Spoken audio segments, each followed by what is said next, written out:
धुळे एलसीबीची मोठी कारवाई, 8 दुचाकी जप्त, मालेगावचे दोघे चोरटे गजाआड।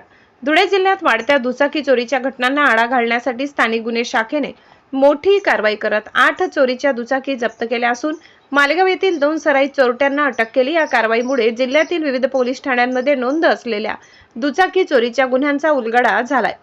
पोलिसांनी दिलेल्या माहितीनुसार जिल्ह्यातील विविध भागात दुचाकी चोरीच्या घटनांची मालिका सुरू होती। या पार्श्वभूमीवर एलसीबी पथकाने तपास सुरू केला।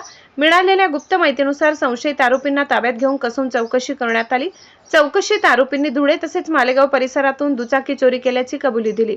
यानंतर पोलिसांनी विविध ठिकाणी छापे टाकून Hero Splendor, passion, Pulsar, TVS, Apache, Honda तसेच यामाहा आदी कंपन्यांच्या एकूण 8 मोटरसायकली जप्त केल्या। जप्त करण्यात आलेल्या वाहनाची अंदाजे किंमत सुमारे 3,10,000 रुपये असल्याचे पोलिसांनी सांगितले।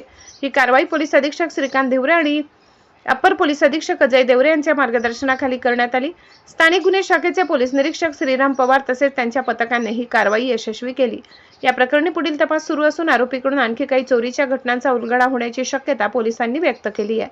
लोकशाही हक्क न्यूज चॅनलसाठी प्रदीप चौधरी, संचालक, नवापूर।